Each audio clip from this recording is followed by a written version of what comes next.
അത് കൂടുണ്ടാകുമ്പോൾ ഒരു സമാധാനമായിരുന്നു. വണ്ടി കൂടുണ്ടാകുമ്പോൾ എന്ന് ഇതിപ്പോ നിയാസിന്റെ ഈ വാർത്ത കേട്ട് യൂത്ത് കോൺഗ്രസിലെ ചില സുഹൃത്തുക്കൾ ഒപ്പം രാഹുൽ മാങ്കൂട്ടത്തിലും നമ്മളോടൊപ്പം ചേരാമെന്ന് പറഞ്ഞിരുന്നു. നിയാസിനോട് എന്തോ രാഹുൽ മാങ്കൂട്ടത്തിന് പറയാനുണ്ട്. രാഹുൽ, നിയാസിന്റെ കഥ കേട്ടുവല്ലോ അല്ലേ? എന്താണ് നിയാസിനോട് പറയാനുള്ളത് രാഹുലിന്? നിയാസ് പറഞ്ഞൊരു വാചകമുണ്ടല്ലോ, നിയാസ് പറഞ്ഞത് ജീപ്പ് ഉണ്ടായിരുന്നെങ്കിൽ ഒരു സമാധാനമുണ്ട് എന്നാണ്. അപ്പൊ നിയാസിനോട് എനിക്ക് പറയാനായിട്ടുള്ളത്, ആ സമാധാനം നമ്മളെല്ലാവരും കൂടി തിരിച്ച് നിയാസിനെ ഏൽപ്പിക്കും. നിയാസിന് ജീപ്പ് വാങ്ങാൻ എത്ര രൂപയാണോ ആകുന്നത് അത്രയും രൂപ നിയാസിനെ ഏൽപ്പിക്കാൻ സംസ്ഥാന യൂത്ത് കോൺഗ്രസ് കമ്മിറ്റി തീരുമാനിച്ചിട്ടുണ്ട്. അതിന്റെ പ്രസിഡന്റ് എന്ന നിലയിൽ ഞാനത് ഇവിടെ നിയാസിനെ കൂടി അറിയിക്കുകയാണ്. അപ്പൊ അതുകൊണ്ട് ഇപ്പം ആരോ കുറച്ച് പണം കൊടുക്കാമെന്ന് പറഞ്ഞു.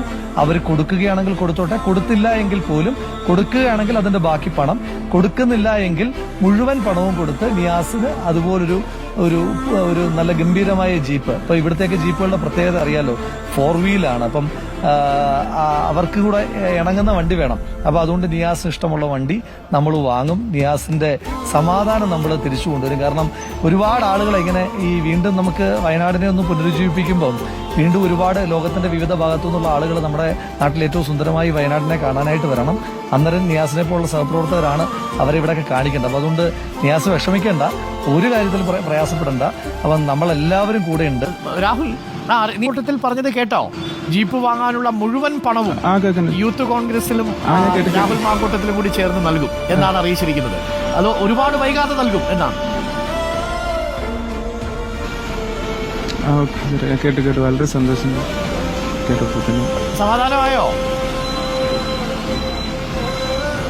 അതെ, സമാധാനമായിട്ടുണ്ട്. ജീപ്പ് കിട്ടിയാലേ സമാധാനമാവത്തുള്ളൂ. അപ്പൊ നമുക്ക് പെട്ടെന്ന് സമാധാനം അറിയില്ല സാർ. സാറേ വളരെ സന്തോഷമുണ്ട് സാറേ കേട്ടപ്പോ തന്നെ. എന്താ പറയണ്ടെന്ന് എനിക്ക് എന്താ പറയണ്ടെന്ന് അറിയില്ല.